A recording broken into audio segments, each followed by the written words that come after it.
अक्सर हम सोचते हैं कि राजनीति सिर्फ आंकड़ों का खेल है, लेकिन हर चुनावी क्षेत्र, हर सीट अपने आप में एक जीती जागती कहानी होती है।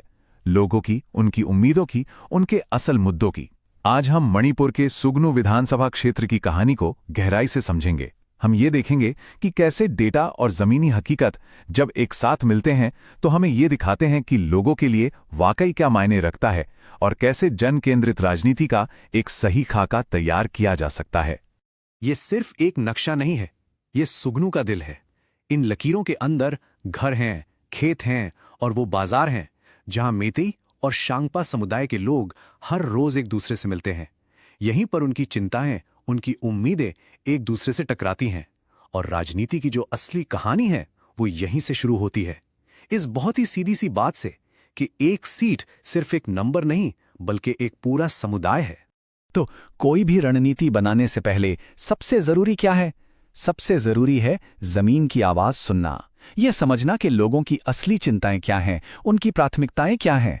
तो चलिए सबसे पहले सुगनू की जमीनी नब्ज को पकड़ने की कोशिश करते हैं। देखिए, किसी भी जगह की राजनीति को 4-5 बड़ी ताकतें मिलकर चलाती हैं।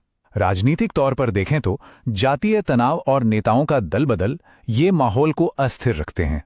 आर्थिक तौर पर युवाओं में बेरोजगारी और महंगाई ये सबसे बड़े मुद्दे हैं। सामाजिक तौर पर लगभग 71% मेते हिंदू आबादी है और हम एक ट्रेंड देख रहे हैं कि अनुसूचित जाति यानी शांगबा वोट बीजेपी की तरफ खिसक रहा है। और हाँ, टेक्नोलॉजी, व्हाट्सएप और फेसबुक अब चुनाव प्रचार के सबसे बड़े मैदान बन चुके हैं। ये सभी चीजें मिलकर सुगनू का राजनीतिक मौसम तय करती हैं। तो इन सब विश्लेषण का निचोड़ क्या निकलता है? सीधी सी बात है, लोगों को असल में 3 चीजें चाहिए: नौकरी, सुरक्षा और बेहतर आजीविका। चाहे खेती की समस्या हो या स्वास्थ्य सुविधाओं की कमी, हर बड़ा मुद्दा इन्हीं 3 स्तंभों से जुड़ा हुआ है। कोई भी राजनीतिक समाधान इन्हीं पर खड़ा होना चाहिए। और यहीं पर नेतृत्व की असली भूमिका सामने आती है। हमारे लोकतंत्र का एक बुनियादी मूल्य है गरिमा। जब लोग नौकरी और सुरक्षा जैसी जरूरी चीजों के लिए परेशान हैं, तो नेताओं की ये जिम्मेदारी बनती है कि वे उनकी गरिमा का सम्मान करें। खोखले वादे नहीं, बल्कि जिम्मेदार और सच्ची बातें ही लोगों का भरोसा जीत सकती हैं। ये एक संवैधानिक मूल्य है। जमीनी हकीकत तो हमने समझ ली। अब चलिए उन आंकड़ों पर नजर डालते हैं जो ये बताते हैं कि सुगनू में सियासी जमीन कितनी तेजी से बदल रही है। जो जनादेश है वो एक बहुत ही नाजुक मोड़ पर खड़ा है। 1016 ये सिर्फ एक नंबर नहीं है। 2022 के चुनाव में जीत और हार के बीच का फासला सिर्फ इतना सा था। जरा सोचिए, ये हमें बताता है कि मौजूदा जनादेश कितना नाजुक है। राजनीति में इतना कम मार्जिन एक सीधी चेतावनी होती है कि एक छोटी सी लहर भी नतीजों को पूरी तरह से पलट सकती है। अब ये ग्राफ देखिए, ये एक बदलती हुई कहानी बिल्कुल साफ दिखा रहा है। 2017 से 2022 के बीच कांग्रेस का वोट शेयर गिरा है, जबकि बीजेपी का लगातार बढ़ा है। ये एक बहुत ही स्पष्ट ट्रेंड है। मतलब कांग्रेस का किला धीरे धीरे कमजोर हो रहा है और बीजेपी की पकड़ मजबूत होती जा रही है। दोनों के बीच का अंतर तेजी से घट रहा है। और ये गिरावट कोई एक चुनाव की बात नहीं है, ये लगभग एक दशक पुरानी कहानी है। इस टाइमलाइन पर नजर डालिए। 1995 में 24% से शुरू होकर कांग्रेस 2012 में 58% के अपने शिखर पर थी। लेकिन उसके बाद गिरावट का जो दौर शुरू हुआ वो अब तक जारी है। ये दिखाता है कि कैसे एक मजबूत से मजबूत किला भी धीरे धीरे दरक सकता है। तो सवाल ये उठता है कि ये बदलाव हो क्यों रहा है? इसकी वजह कोई एक नेता नहीं, बल्कि पूरे के पूरे वोटर समूहों का खिसकना है। दरअसल 2 बड़ी चीजें हुई। पहली, बीजेपी ने अनुसूचित जाति के वोटों को सफलतापूर्वक अपनी तरफ खींच लिया। और दूसरी, सीपीआई का जो पारंपरिक वोट बैंक था वो टूट गया और वो वोट भी बीजेपी की तरफ चले गए। ये किसी एक व्यक्ति का बदलना नहीं, ये पूरे समाज के राजनीतिक समीकरणों का बदलना है। ठीक है, तो हमने समस्या का विश्लेषण कर लिया। अब बात करते हैं समाधान की। जमीनी हकीकत और इन आंकड़ों के आधार पर एक साफ और एक्शन लेने लायक ढांचा तैयार किया जा सकता है। इसे हम कहते हैं चतुर्मुख सिद्धांत। एक ऐसा ब्लूप्रिंट जो सिर्फ चुनाव जीतने के लिए नहीं, बल्कि लोगों का विश्वास वापस पाने के लिए है। ये चतुर्मुख सिद्धांत 4 स्तंभों यानी 4 पिलर्स पर खड़ा है। पहला, चुनावी रणनीति मतलब डेटा का सही इस्तेमाल। दूसरा, संगठनात्मक पुनरुद्धार यानी पार्टी को जमीन पर फिर से मजबूत करना। तीसरा, नैरेटिव पर प्रभुत्व यानी अपनी कहानी को लोगों तक सही ढंग से पहुंचाना। और चौथा, संसाधनों का सबसे बेहतर इस्तेमाल।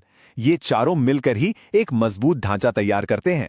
पहले स्तंभ की बात करते हैं, चुनावी रणनीति। इसका आधार है डेटा। हर बूथ के डेटा से यह पता लगाना होगा कि कौन से वोटर हैं जो चुनाव का रुख बदल सकते हैं। एमपीएस गठबंधन के साथियों को साथ रखना बहुत जरूरी है ताकि वोट न बटें। हमें उन इलाकों पर खास ध्यान देना होगा जहां विकास अब तक नहीं पहुंचा है। और इस पूरे अभियान को मिशन रीबूट 2027 का नाम देना होगा, जो एक नई शुरुआत का साफ संदेश देता है। लेकिन रणनीति कितनी भी अच्छी क्यों ना हो, उसे जमीन पर उतारने के लिए एक मजबूत संगठन चाहिए। इसका मतलब है स्थानीय कांग्रेस इकाई में एक नई जान फूंकना, कार्यकर्ताओं को नए डिजिटल तरीकों में ट्रेन करना, युवा वॉलंटियर्स को सोशल मीडिया के लिए तैयार करना और सबसे जरूरी, पोलिंग के दिन हर बूथ पर मुस्तैद रहना ताकि एक भी वोट बेकार न जाए। अब आते हैं अभियान की कहानी पर, यानी नैरेटिव पर, और इसका मूल मंत्र बहुत साफ है। अर्जित विश्वास किराए के शोर से बड़ा है। इसका मतलब सीधा है, लंबे समय तक लोगों की सेवा करके जो भरोसा कमाया जाता है वो चुनाव के समय होने वाले शोर शराबे और बड़े बड़े वादों से कहीं ज्यादा ताकतवर होता है। ये सिर्फ एक नारा नहीं, ये काम करने का एक तरीका है। तो ये लड़ाई दो तरह की राजनीति के बीच की है। एक तरफ है अर्जित विश्वास, जो उम्मीदवार के साफ रिकॉर्ड, जमीनी काम और सद्भाव की राजनीति पर आधारित है। दूसरी तरफ है किराए का शोर, जो अधूरे वादों, ध्रुवीकरण और सिर्फ संसाधनों के बल पर चुनाव लड़ने की कोशिश है। ये चुनाव को लोगों के लिए एक स्पष्ट विकल्प बनाता है। क्या लोग एक जमीनी संरक्षक को चुनेंगे या फिर संसाधनों के जोर को? और जब हम डेटा का इस्तेमाल करते हुए विश्वास की बात करते हैं तो एक और पहलू बहुत जरूरी हो जाता है। वो है गोपनीयता का सम्मान। लोगों की जानकारी का इस्तेमाल सिर्फ और सिर्फ उनकी सहमति से ही करना चाहिए। ये केवल एक कानूनी जरूरत नहीं है, ये उस भरोसे को जीतने की पहली शर्त है। बिना सम्मान के कोई भी रणनीति कभी सफल नहीं हो सकती। तो रणनीति बन गई, अब इसे लागू करने की बात करते हैं। एक अच्छी योजना को जमीन पर उतारने के लिए अनुशासन और एक तय समय सीमा की जरूरत होती है। ये 90 दिन की उल्टी गिनती ही है जो विचारों को एक्शन में बदलती है। अभियान की शुरुआत होती है नींव मजबूत करने से। चुनाव से 90 से 60 दिन पहले तक का जो समय है वो तैयारी का है। इसमें हर बूथ की वोटर लिस्ट को फाइनल किया जाता है, अभियान की एक कोर टीम बनती है और घर घर जाकर संपर्क शुरू होता है। ये वो चरण है जहां जमीन तैयार की जाती है। नींव रखने के बाद अगला चरण है अपने संदेश को हर घर तक पहुंचाने का। ये चुनाव से 60 से 15 दिन पहले तक चलता है। इसमें छोटे वीडियोस, स्थानीय बैठकें यानी कचेरी और व्हाट्सएप के जरिए सही जानकारी फैलाई जाती है। मकसद साफ है, अपनी बात को ज्यादा से ज्यादा लोगों तक पहुंचाना और अफवाहों को रोकना। और फिर आता है आखिरी और सबसे महत्वपूर्ण चरण, अंतिम 15 दिन।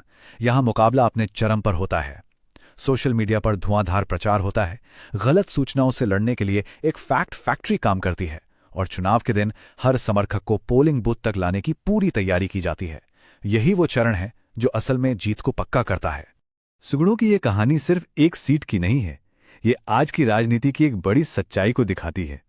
तो सवाल ये है, अगर जमीन आपके पैरों के नीचे से खिसक रही हो तो क्या आप वहीं खड़े रहकर अच्छे की उम्मीद करते हैं या भविष्य के लिए एक पुल बनाते हैं? क्योंकि चुनाव सिर्फ सत्ता जीतने के लिए नहीं होते, वे आने वाले कल को एक नई दिशा देने का अवसर होते हैं।